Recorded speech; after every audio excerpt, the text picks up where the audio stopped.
একদিন শিশুনবী মহানবী হযরত মুহাম্মদ সাল্লাল্লাহু আলাইহি সাল্লাম ক্ষুধার্ত শরীর নিয়ে মক্কার ধুলোমাখা পথ দিয়ে হাঁটছিলেন। ঠিক তারই পাশে ছিল আবু জাহেলের খেজুরের বাগান। সেখানে আবু জাহেল একজন ইহুদি ব্যক্তিকে নিয়ে একটি বস্তায় খেজুর ভরছিল। শিশুনবী হযরত মুহাম্মদ সাল্লাল্লাহু আলাইহি সাল্লাম মক্কার ধুলিমাখা পথ দিয়ে হেঁটে যাচ্ছিলেন। সেই স্থানে তার পেটে ছিল প্রচণ্ড ক্ষুধা।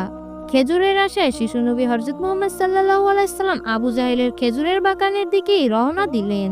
ইহুদি ব্যক্তির কাছে আবু জাহেল তার বাগান থেকে অনেকগুলো খেজুর বিক্রি করার জন্য একের পর এক বস্তা খেজুর ভরছিলেন। মহানবী হযরত মুহাম্মদ সাল্লাল্লাহু আলাইহি সাল্লাম আবু জাহেলের খেজুরের বাগানের দিকে গিয়ে আবু জাহেলকে সালাম দিলেন। বললেন, চাচা যান, কেমন আছেন? আবু জাহেল শিশু নবীকে দেখে তেমন মূল্যায়ন করল না। সে সালামের উত্তর দিয়ে বললেন, হ্যাঁ মুহাম্মদ, বলো কি বলবে। শিশু নবী হযরত মুহাম্মদ সাল্লাল্লাহু আলাইহি সাল্লাম প্রচন্ড ক্ষুধার্ত ছিলেন, যাকে তৈরি না করলে আসমান জমিন চন্দ্র সূর্য এই পৃথিবী তৈরি হতো না। সেই হযরত মুহাম্মদ সাল্লাল্লাহু আলাইহি সাল্লাম আমাদের প্রাণপ্রিয় নবী ক্ষুধার যন্ত্রণায় কাতরাতে ছিলেন। তখন তিনি প্রচন্ড ক্ষুধায় আবু জাহেলকে বললেন, চাচা যান, আমাকে কি আপনি খেজুর দিতে পারেন? প্রচন্ড ক্ষুধা লেগেছে, তাহলে আমি খেজুর খেতাম। আবু জাহেল ছিলেন অত্যন্ত দুরন্ত প্রকৃতি। সে মনে মনে ভাবলো, কেন সে মুহাম্মদকে তার বাগান থেকে খেজুর দেবে। আসলে আবু জাহেল খুব ধনী ব্যক্তি ছিলেন। তার বাগানে প্রচন্ড খেজুরের ফলন হয়েছিল। ইহুদিদের কাছে সেগুলো বিক্রি করে সে অনেক অর্থ পেত। ওই খেজুর বাগানের তুলনায় খেজুর তার কাছে কিছুই ছিল না। চাইলে সে মুহাম্মদকে খেজুর দিতে পারত, কিন্তু আবু জাহেল চতুরতার সাথে মুহাম্মদকে বলল, আমি তোমাকে অবশ্যই খেজুর দিতে পারি, তবে তোমার কাছে একটি শর্ত রয়েছে। মুহাম্মদ বললেন, চাচা যান, কিসের শর্ত? আমাকে বলো, আমার খুব ক্ষুধা লেগেছে, খেজুর আমার প্রয়োজন। আবু জাহেল তখন শিশু নবী মুহাম্মদকে বললেন, ওই যে দেখছো একজন ইহুদি বস্তার ভেতর খেজুর ভরছে, ওই বস্তা তোমার মাথায় করে তার বাড়িতে দিয়ে আসতে হবে। তুমি যদি পারো তাহলে আমি তোমাকে খেজুর দিতে রাত দিয়েছি। নবী করিম সাল্লাল্লাহু আলাইহি সাল্লাম বললেন, চাচা যান, ঠিক আছে, আমি আপনার প্রস্তাবে রাজি। ওই ইহুদি ব্যক্তির খেজুরের বস্তা আমি মাথায় করে তার বাড়িতে দিয়ে আসব। এই বলে শিশু নবী হযরত মুহাম্মদ সাল্লাল্লাহু আলাইহি সাল্লাম বাগানের অপর পাশে সেই ইহুদির কাছে গেলেন। মহানবী হযরত মুহাম্মদ সাল্লাল্লাহু আলাইহি সাল্লাম নুরানি চেহারা দেখে ইহুদি ব্যক্তি অবাক হয়ে তাকিয়ে রইলেন। শিশু নবীকে ওই ইহুদি ব্যক্তি বললেন, হ্যাঁ বালক, তুমি এখানে কেন এসেছো? তুমি কি চাও? মহানবী হযরত মুহাম্মদ সাল্লাল্লাহু আলাইহি সাল্লাম বললেন, জনাব, আমি আপনার খেজুরের বস্তাটি আমার কাঁধে নিতে চাই। ইহুদি ভাবলো, তাহলে তো ভালোই হয়, হয়তো আবু জাহেল তাকে পাঠিয়েছে। তারপর মহানবী হযরত মুহাম্মদ সাল্লাল্লাহু আলাইহি সাল্লাম অনেক কষ্ট করে খেজুরের বস্তাটি তার মাথায় তুলে নিলেন। মক্কার ধুলিমাখা পথ থেকে নবী করিম সাল্লাল্লাহু আলাইহি সাল্লাম তার পবিত্র শরীরের ঘাম ঝরিয়ে মাথায় খেজুরের বস্তা নিয়ে উত্তপ্ত রোদের মরুভূমির মাঝ থেকে হেঁটে যাচ্ছিল। তার পিছনে ছিল আবু জাহেল এবং ওই ইহুদি ব্যক্তি। মহানবী হযরত মুহাম্মদ সাল্লাল্লাহু আলাইহি সাল্লামের শরীর থেকে ঘাম মোবারক টপ টপ করে মরুভূমিতে পড়ছিল। মহানবী সাল্লাল্লাহু আলাইহি সাল্লামের কষ্ট দেখে যেন আকাশ বাতাস পাখি সবাই কাঁদছিল। খেজুরের আশায় নবী করিম সাল্লাল্লাহু আলাইহি সাল্লাম কতই না কষ্ট করে খেজুরের বস্তা বয়ে নিয়ে যাচ্ছে ইহুদির বাসাতে। আবু জাহেল তার পিছনে পিছনে যাচ্ছে। তারপর মহানবী হযরত মুহাম্মদ সাল্লাল্লাহু আলাইহি সাল্লাম সেই ইহুদি ব্যক্তির বাড়ির সামনে পৌঁছে গেলেন এবং সেই ইহুদি ব্যক্তিকে সেই খেজুরের বস্তা দিলেন। ইহুদি ব্যক্তি খেজুরের বস্তা তার বাড়ির ভিতরে নিয়ে গেলেন। তারপর শিশু নবী হযরত মুহাম্মদ সাল্লাল্লাহু আলাইহি সাল্লাম তার চাচা আবু জাহেলকে বললেন, চাচা যান, এবার আমার খেজুর দিন। আবু জাহেল তখন খেজুরের বাগান থেকে মাত্র একটি খেজুর মহানবী সাল্লাল্লাহু আলাইহি সাল্লামের হাতে দিলেন। শিশু নবী হযরত মুহাম্মদ সাল্লাল্লাহু আলাইহি সাল্লাম তার হাতে মাত্র একটি খেজুর, সেই খেজুরটি তার হাতে নিয়ে বললেন, চাচা যান, আমাকে আরেকটি খেজুর দেবেন না? এই কথা বলার সাথে সাথে আবু জাহেল রেগে ক্রোধে উত্তপ্ত হয়ে গেলেন। শিশু নবী হযরত মুহাম্মদ সাল্লাল্লাহু আলাইহি সাল্লাম আরেকটি খেজুরের কথা বলা যেন কাল হয়ে দাঁড়ালো। সে প্রিয় নবী হযরত মুহাম্মদ সাল্লাল্লাহু আলাইহি সাল্লামকে সজোরে একটি থাপ্পড় দিয়ে বললেন। সাথে সাথে যেন দিনের সূর্য ডুবে গেল, আকাশ অন্ধকার হয়ে গেল, চারদিক স্তব্ধ হয়ে গেল। হায় আল্লাহ, একটি মাত্র খেজুরের জন্য শিশু নবী মুহাম্মদকে গায়ে হাত তুললেন আবু জাহেল। আল্লাহর আরশ যেন মুহূর্তেই কেঁপে উঠল।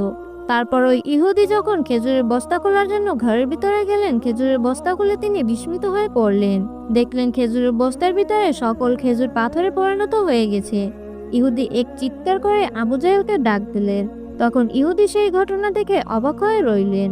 সমস্ত খেজুর ছোট ছোট পাথরে পরিণত হয়ে গিয়েছে। হায় আল্লাহ, তারা ভাবলেন এ কি করে সম্ভব। এই ঘটনা তার নেতাকে জানানোর জন্য দ্রুত সেই স্থানে চলে গেল। আবু জাহেল ঘর থেকে বেরিয়ে শিশু নবী মুহাম্মাদের কাছে এলেন। সে মুহাম্মাদকে বললেন, হে মুহাম্মদ, তুমি তো অনেক জাদু জানো, আমার বস্তার খেজুরগুলো পাথরে পরিণত করে দিয়েছো। মহানবী হযরত মুহাম্মদ সাল্লাল্লাহু আলাইহি সাল্লাম মার খেয়েও চর খেয়েও সে অত্যন্ত বিনয়ী কণ্ঠে মাথা নিচু করে বললেন, চাচা যান, আমি কিছুই জানি না, আমি কোনো জাদু করিনি। এই কথা শুনে আবু জাহেল আবারও সজোরে শিশু নবী হযরত মুহাম্মদ সাল্লাল্লাহু আলাইহি সাল্লামের গালে আরো একটি থাপ্পড় দিলেন। সাথে সাথে যেন আকাশ বাতাস পশু পাখি পাহাড় পর্বত হু হু করে কেঁদে উঠল। কেনই বা কাঁদবে না? শিশু নবীকে মুনাফে কাফের আবু জাহেল আবার বিন্দেশি আঘাত করলো। কিন্তু শিশু নবী হযরত মুহাম্মদ সাল্লাল্লাহু আলাইহি সাল্লাম কোনো অভিমান নিলেন না। সে অশ্রুসিক্ত নয়নে বললেন, চাচা যান, আপনি আমাকে মেরেছেন, আপনার হাত আবার ব্যথা পাননি তো? হায় আল্লাহ, কতটা কোমল হৃদয় বিনয়ী মানুষ ছিলেন আমাদের প্রিয় নবী হযরত মুহাম্মদ সাল্লাল্লাহু আলাইহি সাল্লাম। তবু কঠোর আবু জাহেলের মন যেন নরম হচ্ছিল না। এত সুন্দর বিনয়ী আচরণের একজন শিশু নবী ছিলেন, সম্পর্কে তার ভাতিজা, তবুও একটি খেজুরের জন্য সে বারবার তাকে আঘাত করলো। তার মনে একটু দয়া হলো না। তারপর শিশু নবী হযরত মুহাম্মদ সাল্লাল্লাহু আলাইহি সাল্লাম অপমান এবং কথা মনে নিয়ে একা একা পথ হাঁটতে লাগলেন। মহানবী হযরত মুহাম্মদ সাল্লাল্লাহু আলাইহি সাল্লাম হাঁটতে হাঁটতে পাহাড়ের দিকে গেলেন। সে আর বাড়ি ফিরলেন না। পাহাড়ের কাছে গিয়ে মনের দুঃখে দাঁড়িয়ে রইলেন, ক্ষুধার্ত পেট নিয়ে, অশান্ত মন নিয়ে। মহানবী হযরত মুহাম্মদ সাল্লাল্লাহু আলাইহি সাল্লাম এই কষ্ট দেখে আকাশ বাতাস পাহাড় পর্বত গাছপালা বাড়ি হয়ে উঠলেন। এই সময় বৃক্ষরাজিরা বলল, হায় আল্লাহ, যাকে তৈরি না করলে আসমান জমিন পাহাড় পর্বত সুন্দর পর্বতমালা সুন্দর পৃথিবী কিছুই তৈরি হতো না, আর সেই মুহাম্মদ ক্ষুধার যন্ত্রণায় কাতরাচ্ছে। তবু প্রশান্ত আবু জাহেলের মনে একটু দয়া হলো না। এদিকে ওই ইহুদি ব্যক্তি দৌড়ে তার নেতার কাছে গিয়ে মুহাম্মাদের সাথে ঘটে যাওয়া ঘটনাগুলো খুলে বললেন। সে তার নেতাকে বললেন, হে আমার নেতা, আজকে একটি আশ্চর্যজনক ঘটনা ঘটেছে। ইহুদি ব্যক্তি বলল, কি ঘটনা, আমাকে তুমি খুলে বলো। সে বলল, মুহাম্মদকে আবু জাহেল একটি থাপ্পড় দেওয়ায় সমস্ত খেজুর পাথরে পরিণত হয়ে গিয়েছে। এমন ঘটনা আমি কখনোই দেখিনি। আমার তাকে অলৌকিক মানুষ মনে হয়।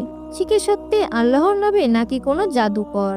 তখন ইহুদি নেতা বলল, মুহাম্মদ সম্পর্কে আমাদের ইহুদি ধর্মগ্রন্থে উল্লেখ রয়েছে, সে হবে শেষ নবী, সর্বশ্রেষ্ঠ নবী, যার নাম হবে হযরত মুহাম্মদ সাল্লাল্লাহু আলাইহি সাল্লাম। তবে এই মুহাম্মদ কে সেই মুহাম্মদ? যদি এই মুহাম্মদ সেই মুহাম্মদ হয় থাকে, তাহলে আমরা তাকে বাঁচতে দেব না, এই পৃথিবী থেকে তাকে আমরা সরিয়ে দেব। তখন ওই ব্যক্তি বলল, তাহলে আমাদের কি করা উচিত? তখন ইহুদি নেতা বলল, আমাদের এই ঘটনা আমাদের উপরের বড় ধর্মগুরুকে জানাতে হবে। এই বলে ওই ইহুদি নেতা ধর্মগুরুর কাছে যাওয়ার জন্য পথ চলতে লাগলেন। তারপর ওই ইহুদি ব্যক্তি আবু জাহেলের বাড়ির দিকে রওনা হলেন। তিনি যখন আবু জাহেলের খেজুরের বাগানের পাড়ে দিয়ে যাচ্ছিলেন, তিনি এমন একটি ঘটনা দেখলেন যা দেখে তিনি অবাক হয়ে গেলেন। আবু জাহেলের সমস্ত খেজুরের বাগান যেন পাথরে পরিণত হয়ে গিয়েছে। সে যে যে গাছের দিকে তাকাচ্ছে দেখতে পাচ্ছে সকল গাছ খেজুরের পরিবর্তে পাথর ঝুলছে, কোথাও একটি খেজুর নেই। এই অবস্থা দেখে ওই ইহুদি ব্যক্তি দৌড়ে আবার আবু জাহেলের ঘরের দিকে গেলেন। সেখানে গিয়ে তিনি আবু জাহেলকে বললেন, হে আবু জাহেল, তোমার বাগানে তো একটি খেজুর নেই, খেজুর পাথরে পরিণত হয়ে গিয়েছে, আমি কোথাও কোনো খেজুর দেখলাম না। তুমি যদি এই সমস্যার সমাধান না করো, তাহলে তুমি অনেক বড় আর্থিক ক্ষতির সম্মুখীন হবে। তখন আবু জাহেল একটু অবাক হয়ে গেলেন। আবু জাহেল অত্যন্ত দুরন্তর ব্যক্তি ছিলেন। সে তার নিজের ক্ষতি হোক সেটা কখনোই মেনে নিতে রাজি ছিল না। তখন আবু জাহেল ওই ব্যক্তিকে বললেন, তাহলে আমি কি করব, কি করতে পারি? তখন ওই ইহুদি ব্যক্তি বললেন, এই ঘটনা অবশ্যই মুহাম্মদকে আঘাত করার কারণে হয়েছে। তোমার মুহাম্মাদের কাছে যাওয়া উচিত, ওই শিশু নবী মুহাম্মাদই পারবে তোমার এই সমস্যার সমাধান করে দিতে। তখন আবু জাহেলকে নিয়ে মুহাম্মদকে খুঁজতে ওই ইহুদি ব্যক্তি একসাথে মুহাম্মাদের বাড়ির দিকে রওনা হচ্ছিলেন। মুহাম্মদ থাকতেন তার চাচা আবু তালিবের সাথে। আবু জাহেল বললেন, হে আবু তালিব, তোমার ভাতিজা মুহাম্মদ কোথায়? তখন আবু তালেব বলল, মুহাম্মদ তো এখনো বাড়ি ফেরেনি, কেন? তখন আবু জাহেল বলল, হ্যাঁ, আমার তাকে দরকার আছে, সে আমার খেজুরের বাগানে গিয়েছিল। তবে আবু জাহেল প্রকৃত ঘটনা খুলে বলেননি আবু তালেবকে। সে বললেন, দেখো, যেহেতু বাড়ি আসেনি, কোথাও কোনো বন জঙ্গলে বা পাহাড়ের কিনারায় দাঁড়িয়ে আছে, বাঘ ভাল্লুক আবার খেয়ে ফেলছে নাকি? এই কথা শুনে আবু তালেবের মন কেঁপে উঠল। আবু তালেব ভাতিজা শিশু নবী মুহাম্মদকে অনেক স্নেহ করতেন। সে মুহাম্মদকে খুঁজতে বেরিয়ে গেলেন। শিশু নবী মুহাম্মদ ক্ষুধার জ্বালায় মনের জ্বালায় পাহাড়ের কিনারায় দাঁড়িয়ে কাঁদছিলেন। আল্লাহকে বললেন, হে আল্লাহ, আজ যদি আমার বাবা মা বেঁচে থাকতো, আজকে আমার সাথে এমন আচরণ কেউ করতে পারতো না। আজকে ক্ষুধার যন্ত্রণায় আমাকে কাতরাতে হতো না। আজকে ক্ষুধার জ্বালায় আমার চাচা আবু জাহেলের কাছে যেতে হতো না। সামান্য খেজুরের জন্য আমার গায়েও সে হাত তুলতে পারতো না। এই বলে শিশু নবী মুহাম্মদ পাহাড়ের কিনারায় দাঁড়িয়ে অশ্রুসিক্ত নয়নে কাঁদতেছিলেন। তারপর শিশু নবী হযরত মুহাম্মদ সাল্লাল্লাহু আলাইহি সাল্লামের কান্না দেখে জঙ্গলের বাঘ ভাল্লুক হরিণ তার কাছে ছুটে আসলো। মুহাম্মদকে বলল, হে আল্লাহর নবী, আপনার দেওয়া শরীরের আঘাত যেন আমাদের গায়ে লেগেছে। তারা তখন মুহাম্মদের কষ্ট সান্ত্বনা দিচ্ছিল। একটু পরে চাচা আবু তালেব সেখানে উপস্থিত হন। সে ওই ঘটনা দেখে কিছুই বললেন না, শুধু মুহাম্মদকে বললেন, হে মুহাম্মদ, তুমি কষ্ট পেও না। আমি আবু তালেব সবসময় তোমার পাশে আছি। আমি যতদিন আছি তোমার গায়ে কেউ হাত তুলতে পারবে না। এই বলে মুহাম্মদকে নিয়ে আবু তালেব বাড়ির দিকে রওনা হলেন। তারপর ওই রাতে আবু জাহেলের বাড়িতে চলে গেলেন। আবু তালেব সে আবু জাহেলকে বললেন, হে আবু জাহেল, তুমি শিশু নবী হযরত মুহাম্মদ সাল্লাল্লাহু আলাইহি সাল্লামকে আঘাত করে কাজটি ঠিক করনি। তুমি নিজেও জানো না যে সে কোনো জাদুকর নয়, আবার সে কোনো সাধারণ মানুষও নয়। সে হলো আল্লাহর প্রিয় নবী। এই কথা বলে আবু তালেব সেখান থেকে রেগে চলে গেলেন। আবু জাহেল অত্যন্ত অত্যাচারী এবং কঠোর হৃদয়ের মানুষ ছিলেন। সে ছিল অত্যন্ত পাপী। মুহাম্মাদের ভিতরে সে অন্য কিছু দেখে উপলব্ধি করছেন, কিন্তু সেটা সে স্বীকার করতে একদমই রাজি না, কারণ সে অত্যন্ত দুরন্তর ব্যক্তি ছিলেন। তারপর সেই রাতে আসমান থেকে একদল ফেরেশতা পৃথিবীর বুকে নেমে আসলো। একজন ফেরেশতা আরেকজন ফেরেশতাকে বলতে লাগলো, আজকে যে শিশু নবীর চোখে পানি দেখছো, সেই হবে একদিন এই মহাবিশ্বের মহানবী হযরত মুহাম্মদ সাল্লাল্লাহু আলাইহি সাল্লাম। আজকে যে ক্ষুধার যন্ত্রণায় কাতরাচ্ছে সমস্ত মানব জাতিকে সে একদিন রক্ষা করবে। আর এই চোখের পানিতেই যেন নবুয়ত প্রাপ্ত হবে। তার চোখের পানিতেই রচিত হবে আল কোরআন। তারপরে ওই ইহুদি তার অন্যান্য ইহুদি ধর্মের অনুসারীদের বললেন, আজকে যে শিশু নবী হযরত মুহাম্মদ সাল্লাল্লাহু আলাইহি সাল্লামকে দেখেছো, আমরা চেয়েছিলাম আমাদের ধর্মে জন্মগ্রহণ করুক, সর্বশ্রেষ্ঠ নবী, শেষ নবী হযরত মুহাম্মদ সাল্লাল্লাহু আলাইহি সাল্লাম, কিন্তু তা হলো না। তাই আমরা তার বিরোধিতা করব, আমরা তাকে হত্যা করব, তাকে আমরা কোনো মতেই কুরাইশ বংশে বেড়ে উঠতে দেব না। তাই তোমরা তাকে যেখানেই পাবে তার ক্ষতি করার চেষ্টা করবে। এভাবেই শিশু নবী হযরত মুহাম্মদ সাল্লাল্লাহু আলাইহি সাল্লামের পিছনে ইহুদি সহ নাস্তিক কাফেররা তার ক্ষতি করতে প্রাণপণে লেগে গেল। শিশু নবী হযরত মুহাম্মদ সাল্লাল্লাহু আলাইহি সাল্লাম দেশ সহ বিভিন্ন জায়গায় বাণিজ্য করতে বেরাতেন। একদিন সকালবেলা সিরিয়ার উদ্দেশ্যে রওনা করলেন। চাচা আবু তালেব তখন তার পিছনে পিছনে এসে বললেন, হে আমার প্রিয় চাচা, আমি আপনার সাথে সিরিয়া যেতে চাই। আবু তালেব তার আদরের বাতিজার কথা ফেলতে পারলেন না। তিনি তার সফরের শিশু নবীকে সাথে নিলেন। তারপর তার ব্যবসার জন্য প্রয়োজনীয় সবকিছু গুছিয়ে নিয়ে তারা সফরের উদ্দেশ্যে নেমে পড়লেন। মরুভূমির পথ দিয়ে চলতে চলতে শিশু নবী হযরত মুহাম্মদ সাল্লাল্লাহু আলাইহি সাল্লাম এবং তার চাচা আবু তালেব ও তার অনুসারীরা শামস নামক একটি জায়গায় পৌঁছালেন। সেখানে ছিল শামস দেশের খ্রিস্টান ধর্মের একটি বড় গির্জা। সেই গির্জায় ছিল একজন পুরোহিত। সে মহানবী হযরত মুহাম্মদ সাল্লাল্লাহু আলাইহি সাল্লামের সম্পর্কে তাদের ধর্মগ্রন্থে জানতেন। তিনি একটি জিনিস দূর থেকে লক্ষ্য করলেন। এই ঘটনা দেখে তিনি আশ্চর্য হয়ে গেলেন। তিনি দেখলেন মরুভূমির উত্তাপ গরমের ভিতর থেকে কাফেলার সাথে একটি বালক হেঁটে যাচ্ছে, কিন্তু এই বালক যখন হেঁটে যাচ্ছে তার মাথার উপর মেঘ তাকে ছায়া দিচ্ছে। কড়া রোদ তাকে স্পর্শ করতে পারছে না। খ্রিস্টান ধর্মের ওই ধর্মগুরু এই অবস্থা দেখে অবাক হয়ে গেলেন। সে তাৎক্ষণিকভাবে তার ধর্মগ্রন্থ পড়ে আবিষ্কার করলেন যে এই সেই নবী যার সম্পর্কে তিনি ধর্মগ্রন্থে পড়েছিলেন। এই সেই হযরত মুহাম্মদ সাল্লাল্লাহু আলাইহি সাল্লাম। নগরেই সেদিনের মতো সফর স্থগিত করলেন। চাচা আবু তালিব এবং তার ব্যবসার অনুসারীরা সেখানে বিশ্রাম নিতে লাগলেন। শিশু নবী হযরত মুহাম্মদ সাল্লাল্লাহু আলাইহি সাল্লাম সহ সিরিয়াগামী আবু তালেবের কাফেলারা তারপর ওই খ্রিস্টান ধর্মের ধর্মগুরু তারই দলের একজন ব্যক্তিকে ডাক দিলেন।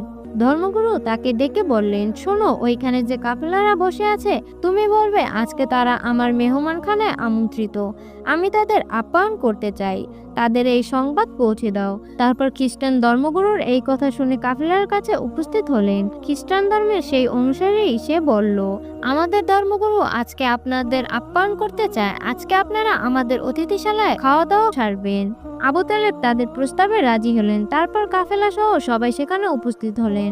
সবাই ভালো মন্দ খাওয়া দাওয়া করলেন। সেই খ্রিস্টান ধর্মগুরু আগে চিনতে পেরেছিলেন এই সেই মহামানব, এই সেই বালক যার পিছনে রয়েছে নবুয়তের শেল, পিঠে রয়েছে মহারণা এবং চোখে ছিল রহমতের ছাপ। তাই তিনি চাচা আবু তালেবকে ডেকে বললেন, হে কাফেলার সর্দার, নিশ্চয়ই এই শিশুটির পিতামাতা বেঁচে নেই। চাচা আবু তালেব বললেন, হ্যাঁ, সে এতিম, তার বাবা মা বেঁচে নেই, কিন্তু আপনি কি করে জানলেন? তখন তিনি বললেন, আমি আমার ধর্মগ্রন্থে এই শিশু সম্পর্কে জানতে পেরেছি এবং আমি তাকে চিনতে পেরেছি। এই শিশুই হবে মহামানব শেষ নবী হযরত মুহাম্মদ সাল্লাল্লাহু আলাইহি সাল্লাম। তুমি তাকে চোখে চোখে রাখবে, তার যেন কোনো ক্ষতি না হয়, কারণ তার পিছনে রয়েছে নবুয়তের ছাপ এবং চোখে রয়েছে রহমতের দৃষ্টি, কিন্তু ধর্মবিরোধীরা তার ক্ষতি করার চেষ্টা করবে। তখন তার চাচা আবু তালেব বললেন, আপনাকে অসংখ্য ধন্যবাদ, আপনার কাছে চিরকৃতজ্ঞ হয়ে রইলাম। আমি আমার বাতিজা শিশু নবী শেষ নবী হযরত মুহাম্মদ সাল্লাল্লাহু আলাইহি সাল্লামকে আমার কাছে বড় করছি, তাকে আমি আমার জীবনের বিনিময় হলেও আগলে রাখবো। তারপর সেখান থেকে তারা তাদের তাঁবুতে চলে গেলেন। আবু তালেব কাফেলা বের হওয়ার সাথে সাথে ওই খ্রিস্টান ধর্মের ধর্মগুরুর কাছে কিছু সৈন্য এলো। সৈন্যরা এসে তাকে বলল, হে ধর্মগুরু, আপনি কি এখানে কোনো কাফেলারদের দেখেছেন? খ্রিস্টান ধর্মগুরু বুঝতে পারলেন ওই সৈন্যরা রোম দেশ থেকে এসেছে। তারা মহানবী সাল্লাল্লাহু আলাইহি সাল্লামকে খুঁজছেন, কারণ তাদের কানেও চলে গিয়েছে যে এই জমানার একজন নবী আসবেন যে রোম দেশের বাচ্চা, সে তার সৈন্য মুহাম্মদকে খুঁজতে পাঠিয়ে দিয়েছিল, কারণ তার কানে চলে গিয়েছে। ইতিমধ্যে জন্মগ্রহণ করেছে মানবজাতির হেদায়েতের পথের সর্বশ্রেষ্ঠ নবী হযরত মুহাম্মদ সাল্লাল্লাহু আলাইহি সাল্লাম, যে ছিল ইহুদিদের ঘোর শত্রু। তারপর সেই খ্রিস্টান ধর্মগুরু বলল, কেন তোমরা তাদের খুঁজছো? সেই সৈন্য বলল, আমরা মুহাম্মদকে খুঁজছি, তাকে আমরা হত্যা করব। ধর্মগুরু বলল, যাকে এই পৃথিবীতে আল্লাহ পাঠিয়েছেন বান্দাদের মুক্তি দেওয়ার জন্য, সেই শেষ নবী হযরত মুহাম্মদ সাল্লাল্লাহু আলাইহি সাল্লাম, যার উপর নাজিল হবে পবিত্র কুরআন, যার পিঠে রয়েছে নবুয়তের সিল, তাকে তোমরা হত্যা করতে চাচ্ছ। আল্লাহ যাকে এই দুনিয়াতে পাঠিয়েছে তাকে তিনি রক্ষা করবেন, তোমরা তাকে কি করে হত্যা করবে? তোমরা চলে যাও তোমাদের রাজ্যে। এই কথা শুনে সৈন্যদল সেখান থেকে চলে গেলেন। তারপর চাচা আবু তালেবকে ওই খ্রিস্টান ধর্মগুরু ডেকে বললেন, তুমি এখান থেকে চলে যাও, তোমাদের ঘোর বিপদ। মুহাম্মদকে ক্ষতি করার জন্য ইহুদি এবং কাফিলারা উঠে পড়ে লেগেছে। আবু তালেব আর সিরিয়ার উদ্দেশ্যে রওনা করলেন না। তার ছেলের ভাতিজা হযরত মুহাম্মদ সাল্লাল্লাহু আলাইহি সাল্লামকে নিয়ে সে মক্কার পথে অগ্রসর হলেন। পথে যেতে যেতে দেখলেন একটি ঘোড়া দাঁড়িয়ে আছে। ঘোড়ার পাশে একজন অসুস্থ মানুষ শুয়ে আছে। মুমূর্ষ অবস্থায় মহানবী হযরত মুহাম্মদ সাল্লাল্লাহু আলাইহি সাল্লাম তার কাছে গেলেন, তাকে পানি পান করালেন। মহানবী ছিলেন অত্যন্ত দয়ালু, দয়া মায়ের নির্দেশনের দিক থেকে তিনি ছিলেন সর্বশ্রেষ্ঠ। যে ব্যক্তি ওখানে অসুস্থ হয়ে পড়েছিল সে শিশু নবী হযরত মুহাম্মদ সাল্লাল্লাহু আলাইহি সাল্লামকে হত্যা করতে এসেছিল, কিন্তু শিশু নবী হযরত মুহাম্মদ সাল্লাল্লাহু আলাইহি সাল্লাম তাকে সেবা যত্ন করে কাফিলার সাথে নিয়ে গেলেন। মুহাম্মদ সাল্লাল্লাহু আলাইহি সাল্লাম শিশু থেকে আস্তে আস্তে বড় হতে লাগলেন। চাচা আবু তালেব তাকে পরম স্নেহে লালন পালন করতে লাগলেন। এভাবেই আস্তে আস্তে মক্কার বুকে বেড়ে সমস্ত মানুষ ও জাতির সর্বশ্রেষ্ঠ নবী হযরত মুহাম্মদ সাল্লাল্লাহু আলাইহি সাল্লাম। মহানবী হযরত মুহাম্মদ সাল্লাল্লাহু আলাইহি সাল্লাম ছোটবেলা থেকে অনেক কষ্ট সহ্য করেছেন, অনেক অত্যাচারও সহ্য করেছেন, যার কষ্টে আকাশ বাতাস পাহাড় পর্বত সমস্ত কিছুই কাঁদতেন। আল্লাহ তাআলা যেন আমাদের সবাইকে সর্বশেষ সর্বশ্রেষ্ঠ নবী হযরত মুহাম্মদ সাল্লাল্লাহু আলাইহি সাল্লামের পথে চলার তৌফিক দান করেন।